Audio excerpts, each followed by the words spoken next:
Hello again, witches and seekers. For those of you who showed up for the premiere of Season 2 of Seeker's Corner, The Art of Positive Poppetry, on Friday, January 26th, you might have noticed that I had some technical difficulties. So this video will help you go through the information that I went through without having to watch my glitchy video. A poppet is a figure used to represent a specific person and used in magical ritual and energy work. They can be made of clay, wax, cloth, paper, corn husks, wood, or any medium that you choose.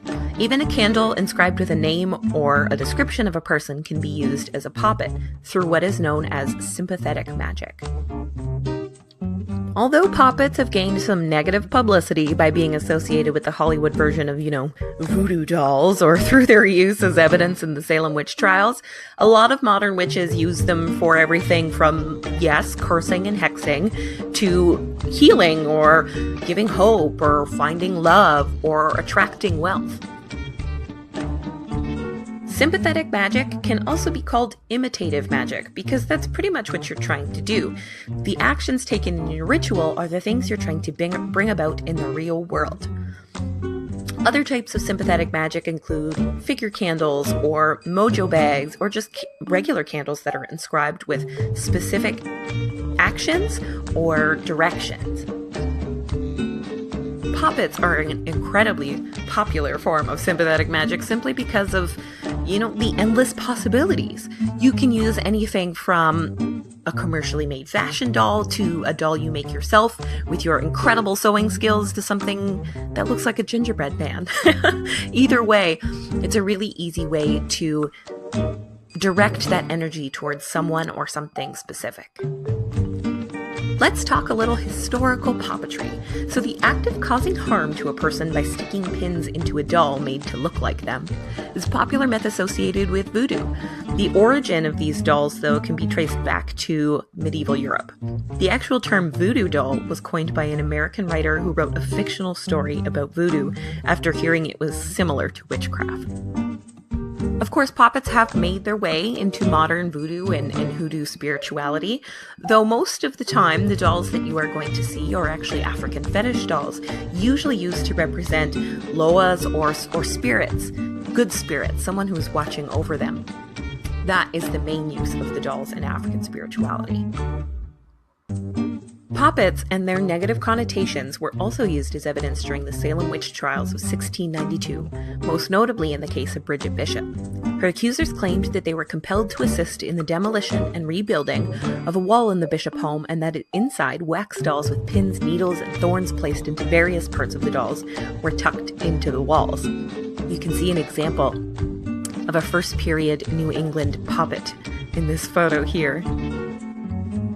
Courtiers in Victorian England regularly played with poppets made of clay or wax, usually in the form of their husbands with the intent to free themselves from their unhappy marriages. This is no doubt when spiritualism was really making the rounds.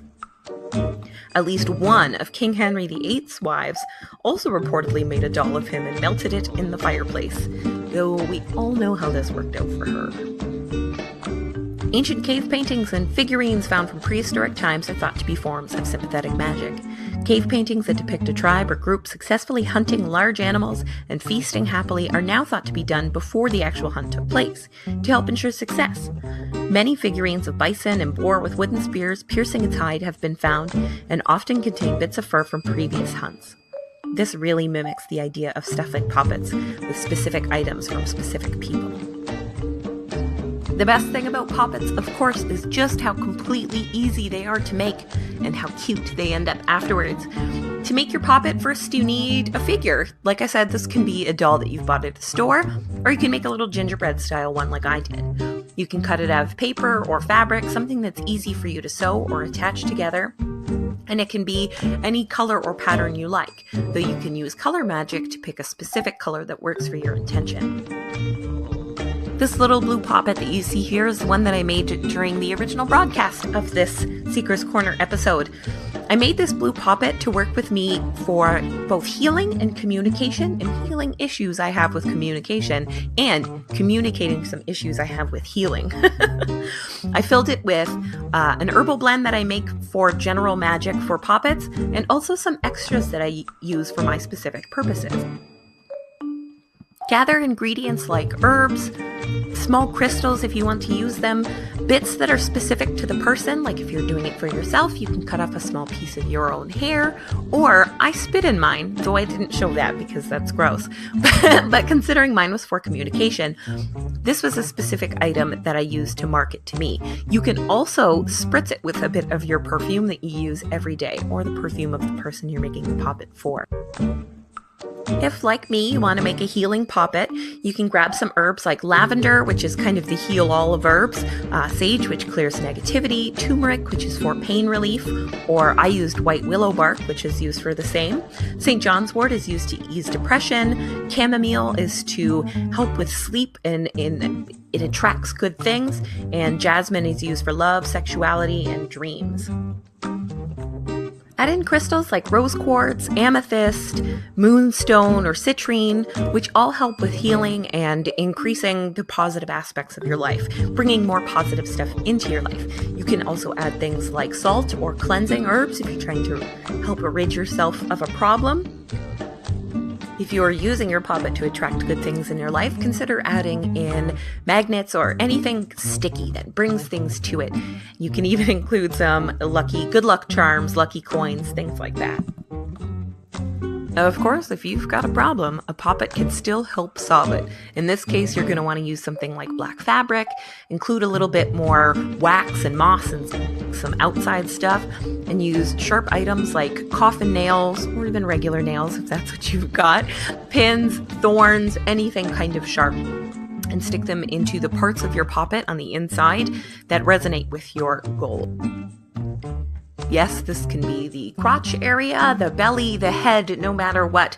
You can also take this poppet that you've made and tied to a specific person with something like their photograph, their name, or their hair, and you can dump it down a sewer drain or bury it in the ground to keep them away from you. You can also stick it in the freezer to freeze all of their current actions. That's one that I really like. Once you have your poppet made, you can mark the outside. You can decorate it to look more like you or the person it's intended for.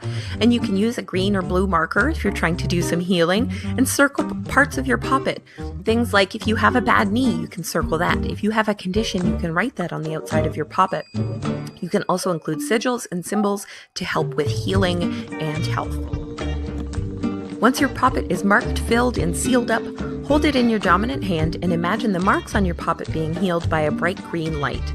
Or, if you're doing some other kind of magic, of course, keep it a little bit more specific to you. And then imagine a light filling up every part of your poppet. Say a little prayer or blessing or spell over it if you feel comfortable doing it. You can also whisper your intentions to the poppet right into its own little poppet ear, which I find to be pretty cute. And that's really it. The best thing about Poppet Magic is that it's so easy and so specific that anyone can do Poppet Magic for any purpose. If you like this video and you want to catch Seeker's Corner in the future, check out the Fat Feminist Witch on Facebook. Our next episode will be about broom magic, how to actually use that wild and wacky witchy broom that you purchased so long ago.